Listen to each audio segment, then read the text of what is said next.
Well, hey guys, I know it's been a while since I made videos, but told you the fact of the pandemic and also my budget's like really low.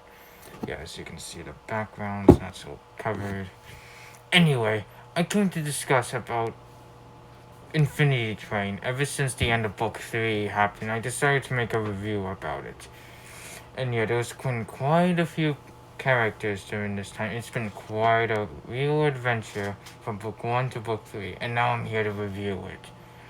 There has been quite a lot of characters in Infinity Train, all starting with Tulip, and you can see Simon and Grace in the list too. I unfortunately can't get Jesse right now, but I think I. Well, anyway, I hope that I hope you like this review. So for starters, let's go with Infinity Train Book 1. It all started with Tulip, Atticus, and 1-1. Tulip was just a girl whose parents were divorced for some reason, not getting into a relationship, and though she wanted to go to this camp, but unfortunately it got can't. She couldn't go there because I don't know, his parents were busy. I mean, it's just two parents and one child. What? And then, as she was running away from home, she bestowed upon a train, a mysterious train, and along the way, she met 1-1, and then Atticus, the Dog King, having crazy adventures, learning through her problems, as you can know. Whenever a person works through their problems, the numbers start to decrease, which is a symbol of growing. So their adventures continue, hopping to car until they can reach the front of the train and face off against the evil conductor. Yes, the conductor, a ruler to keep all cars and line in check, wanting to destroy Tulip and 1-1. That's the real conductor. Oh wait, my mistake, never mind. It was actually 1-1 who was the conductor. Yeah, apparently Amelia stole his role as the conductor. She was a false conductor this whole time. Yeah, sorry for any spoilers. Anyway, about Amelia's story, the villain of Book 1, she was just a normal girl who had a boyfriend, but unfortunately, well, a boyfriend had an accident and yeah, she never saw her again. And so she headed to the train, just like Tulip. But instead of working through her problems, well, yeah, you know, I already explained. And now she's pretty much an old hag who has numbers like almost all over her body. Yeah, honestly, hopefully they don't reveal too much of that. And God, during the time she did awful things. She tried to recreate her old life in a train car, where every time she tried, there were like turtles and such. Honestly, what's the connect? I mean, the deal with turtles, I'm not sure. Anyway, she really tried to stop Tulip every time. And also, she tried to trap her in her own memories and yeah, send a cat to destroy her. I mean, really, a cat. A cat. Not really so creative there. And also, she turned Atticus into a monster. Okay, no, that's just creative. Turning her best friend against her. That's really dark. Anyway, 1-1, the real conductor of the train. Yeah, no one saw that coming, though there were hints in episodes about what his purpose was. What is 1-1? And though honestly, I still got questions. I mean, who created 1-1? Wait, was he made by gods or something? I mean, what's the deal with the train? And what's this barren wasteland outside? Is it like in another dimension or something? Like in another world? Where's the train go to exactly? And also about what are those monster things that just sucks the life out of any human that gets out of the train? I mean, seriously, what are those things? They're just so creepy. Apparently they're called golems, but what are they? I mean, God, this is like weird. I mean, Atticus got turned into one of those things by Amelia. So what, are they like humans that Amelia turned to monsters apparently? Well, there was that irregular entity that Amelia created, which was Hazel in Book 3, but we'll get to that later. Anyway, yeah, we'll get to that later. Anyway, to recap, Book 1 was about Tulip getting over her problem about her parents being divorced and such, and her life being terrible, but she learned to grow over time, stop being so stubborn and arrogant, and try to be like more positive in life, I guess. And has to say goodbye to Atticus, and also she can help One regain control of the train, and hopefully Amelia might lower her number one day and return to her life and move on. While One just controls the train now, and yeah, everything's good. Her story's over, but that doesn't mean it's the end. And she's not coming back to the train, though. All more or less. Ahoy, passengers! Okay, I think that's like the wrong saying for a train thing. Anyway, next stop is Book 2, which is the new cast of characters for Season 2. Jesse, Alan Dracula, and Mira Tulip, or MT, or Lake. Anyway, let's just go for MT for now and then Lake later. Anyway, Book 2. Anyway, the second story of Infinity Train is about a boy who's always given into peer pressure, always like a sucker for that thing, do anything what anyone thinks is cool or whatever. But he wouldn't be the only main character in the story. No, this would also be about MT, like Mira Tulip.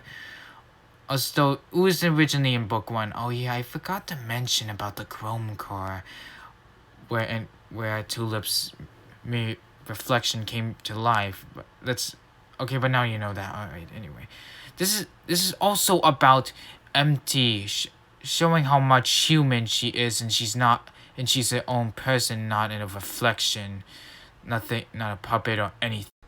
And their pet, Alan Dracula, a deer that can do like a lot of things, but doesn't really do much because, well, it's a deer and it's dumb. Anyway, the people who grow up are Jesse and MT as they journey around the train. Jesse would learn not to give in to peer pressure so much and learn more about MT, and MT would start to grow more, show how independent she is and not just some reflection of another. And for the villains of book 2, the conflict, the antagonist, nothing more but the Flex, who wants nothing more but to kill her for being independent. Yeah, wow, that's really so rude.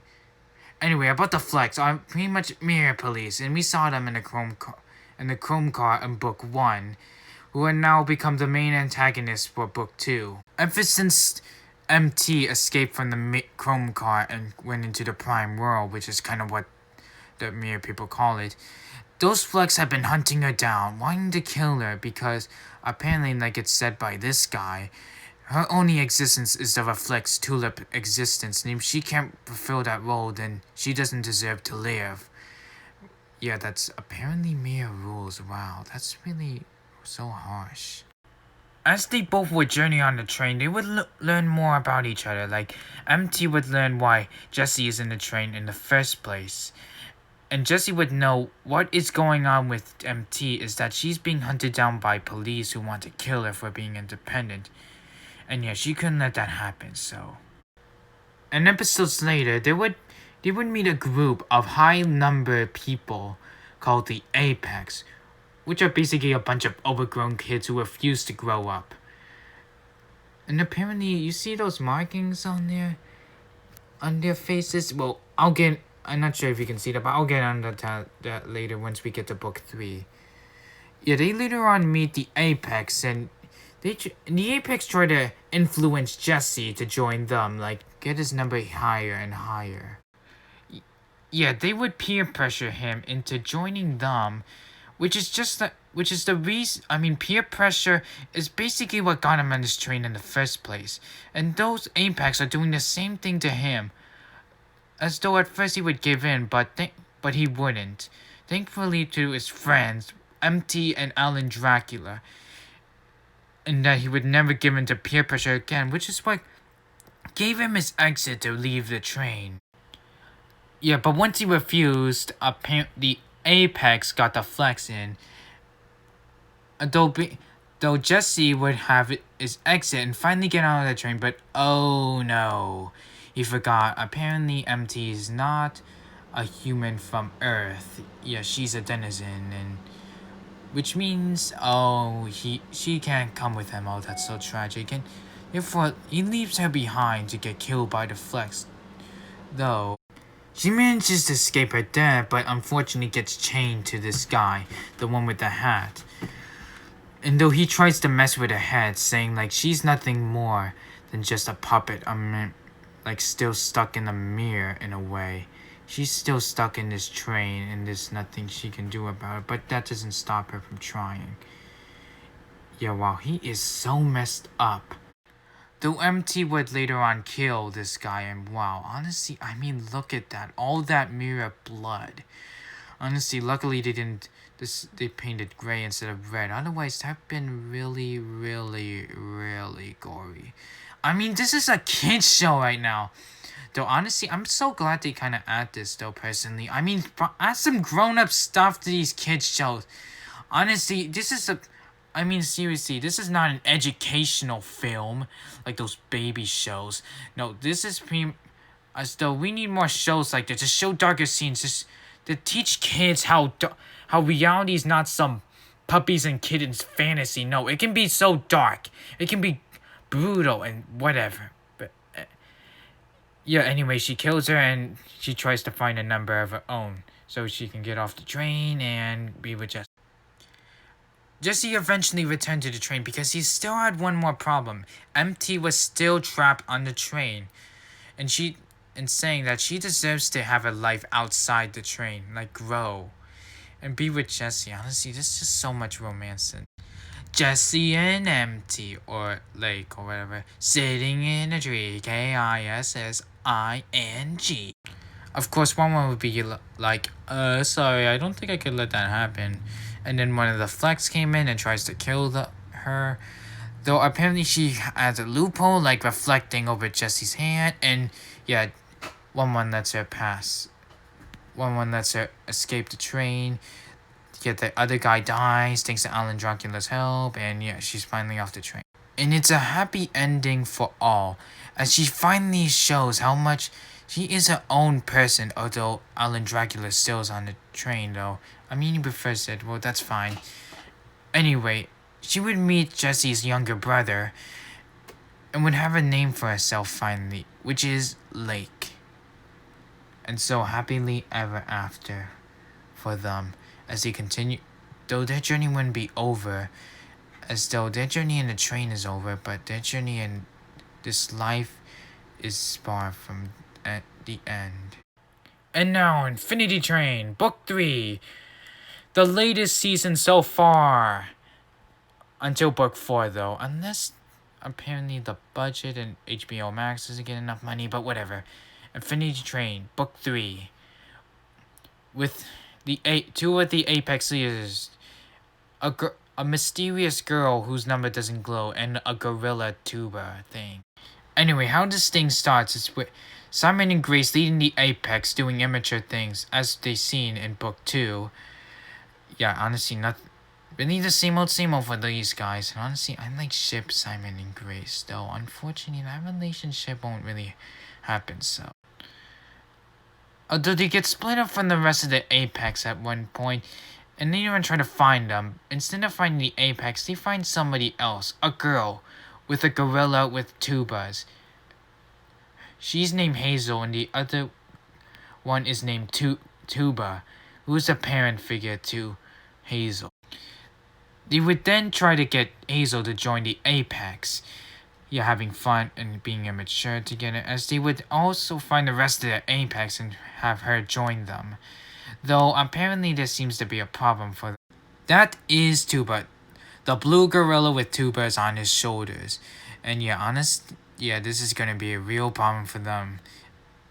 If they want her to join them, he's gonna have to get rid of them.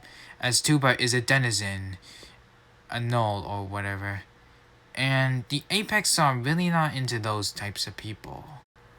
Hazel and Tuba are up close, as Tuba is a mother figure for Hazel. Honestly, is he a girl or a boy? Though he might sound like a man. But anyway, as they start to make their journeys together, they go car by car, and though Grace would and also this might change the Apex, as Grace starts to actually grow as her number lowers, but Simon's on the other hand just keeps rising and rising. Yeah, and eventually it may not end well, and he's not gonna. Yeah, moving on. Sorry if I forgot a few details, but Grace is the leader of the Apex, as she has the highest number. Well, used to have gotten the highest number, but that would later on change when she starts her journey with all four of them together. Though that number would surely decrease over time when You see, as the three of them do grow, but unfortunately one refuses to, which is Simon. Honestly, wow. The fact that Simon just keeps getting worse and worse in this train, I'm really not enjoying this at all. But anyway, in this episode, which is pretty much a snowball fight between Grace, Hazel, and Tuba and against Simon. And this is the same episode where the cat returns once more, and though she returned before in book 2, but I don't know, just for some merchant for some carnival episode. But then we start to learn more about the cat, who her name is Samantha. And apparently, the cat and Simon have history together. Wow, this just got interesting. And during the snowball fight, it was Grace and Hazel, along with Tuba, versus Simon in a snowball fight. And though this may not seem much, but there seems to be a symbolism here, in which Simon is not growing, unlike the other three. Yeah, he's the only one who's not growing in this group, and yet he's just only about to get worse. Later on in some episodes, Simon would do something so wow, just so dark. Honestly, even more darker than the time when MT killed that Flex guy, though he was a villain, so Yes, Simon and Tuba do not have any friendship whatsoever. As though Simon tries to get rid of Tuba at times because he just doesn't trust him because he's a denizen. I mean, you could just see that Simon refuses to grow. I mean, look, Hazel and Grace are getting along, and Tuba is likable, a good friend to them, but Simon is just, yeah, honestly, he is just evolving, like character undevelopment or downgrading. I don't know the word. About ever since episode 1, I mean, pretty much the Apex started changing though ever since they got split up. I mean, episode 1, they were just doing the same old thing, causing trouble wherever they can, and well, 1-1 just ignores that, as they are just other passengers. Grace is the leader and the most immature among them, but that would later on change, and also, but though Simon always had Grace's back, cause her number 2. Yeah, they were always together ever since young. I'll show that later on. Unfortunately, that all changes when her number starts lowering down. Yeah, she is finally starting to grow in this, while Simon refuses to. And that's gonna be really a problem, as Simon's now feeling alone. As though it brings up some childhood trauma, which I'll later on show later on as I continue to explain, as the story continues. Now, back to the original topic. In the end of this episode, Simon does one of the darkest things that we ever seen in this train. The same thing that MT did, or you know what, Lake, I'm gonna call it Lake now, in book 2 to that Flex villain, except it's not a villain this time. No, this time it's Tuba, the lovable gorilla. Honestly, the good guy. I mean, they killed off such a lovable character like this. That's so dark. Yeah, and also, normally someone would lie after, like, I don't know, killing your very best friend and parent that you care so much, but instead of lying to her, he just tells her. He tells her that he freaking killed him. Killed Tuba. Oh my god. Seriously, why would you just... Seriously, Simon, say that to a 6-year-old? That's just brutal. Who does that? And yeah, and apparently Hazel just starts breaking down, and yeah, and Grace goes to Hazel to cheer her up, to help her, and then suddenly Hazel turns into a turtle. Yeah, she is officially traumatized. And boy, that was such a cliffhanger there. Look at her. She has a shell in that. It's just like those turtles from that unfinished car which Simon and Grace were messing with about some episodes ago. She would then later on sing a lullaby to... Okay, yeah, I'm just fake crying there. I'm totally strong. I'm totally strong. Yeah, about she sings lullaby for Tuba's funeral and okay, let's move on. Yeah, that may be the start of Grace and Simon's broken friendship and relationship as the story continues. When Amelia started appearing on the show, they passed it by like, who cares, boy. And honestly, I thought that was just gonna be a cameo when I first saw this. Hazel did notice her though, but... You remember Amelia, you know, the villain from book 1? What was thought to be the original conductor that was some heartless robot thing? But apparently, nope, she was a human, you remember her. Just need to recap. Who is now this tough survivor type of woman. And is apparently trying to look for something, like an anomaly. And there is really some bad vibe between Amelia and Simon. As Amelia just continuously belittles Simon and he just gets angry, following what he believed in, which apparently was a lie by Amelia. Though Grace would continuously just try to ease up the attention, try to cool it down a bit.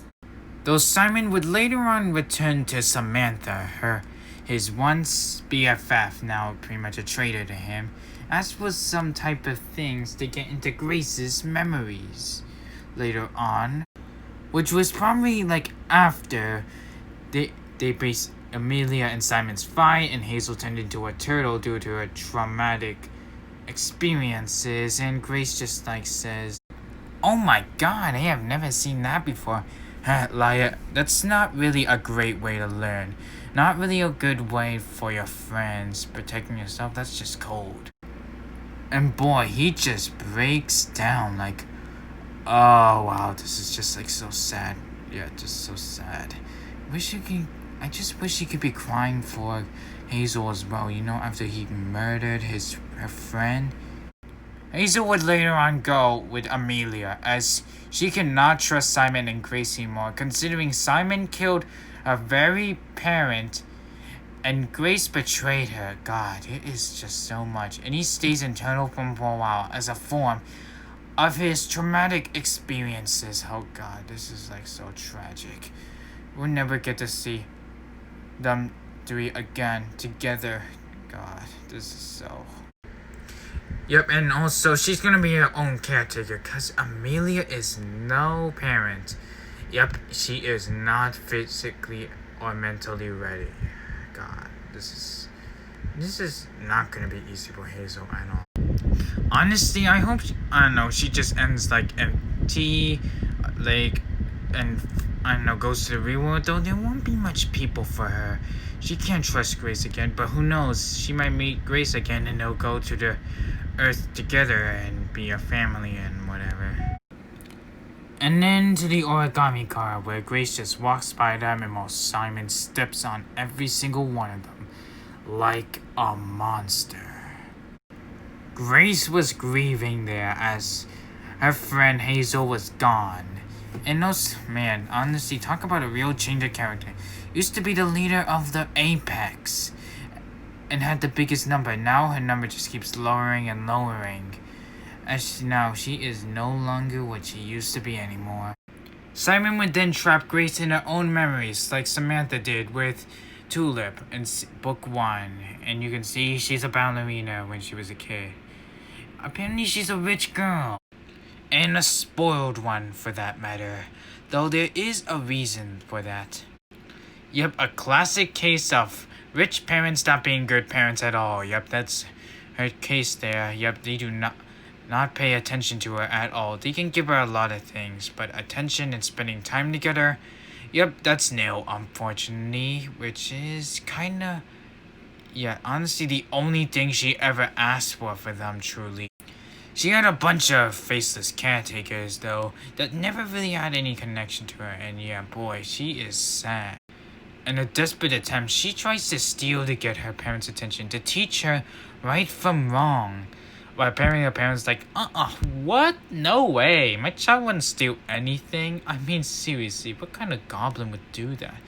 Yeah, wow, that is not good parenting. Seriously, teach your child something. And later on, the train would appear, taking Grace to an adventure.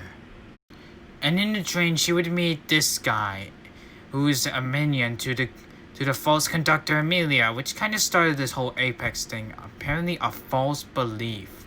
And when Amelia found out about it, she was just laughing it out. Boy, that's a little harsh, don't you think, Amelia? And later on, it would also tell about how Grace met Simon, and boy, this was a touching meeting, apparently. How they started out like friends, like siblings. Anyway, she tells him how the train works is to get the highest number possible. Though that is wrong. That is false beliefs. Though in the defense, she was being deceived herself by Amelia, and boy, Amelia has no remorse whatsoever. She hardly has any emotions. They would have many adventures together, a dynamic, like Rocket and Groot, or Batman and Marvin, and other types of dynamics I can't think of. Well, I don't know, there's Hazel and Tuba, and honestly, the more I just see this, the more heartbreaking it becomes when Simon decides to betray Grace in this battle to the death. I'll be explaining that later. And they just start to fight each other to the death. Boy, honestly, these friendship fights are just so intense. And you think, as soon as this fight's over, they would resolve this, like become friends again and read the Apex to get off the train and move on with their lives together, but nope, even after Grace saves Simon, he just kicks her to the curb to get wheeled. Wow, yeah, that was not the result I was expecting. I was really expecting them to resolve this, but this isn't the case. And look at this, all over his face. He gets the biggest number of them all, even bigger than Amelia. And boy, wow, this is so unsettling. He just laughs and laughs, but then later on cries. Wow, this is just so unsettling, so much. And then he just does both. I mean, God, seriously, this just keeps getting worse and worse by the minute. It's like Steven Universe Future when Steven tried to resolve his problem on his own, but ultimately just breaks down and turns into a corrupted monster. Honestly, this is just as dark as that one. Luckily, Grace gets saved by those origamis that she fixed. Boy, that's a lightsaver, a plot lightsaver there.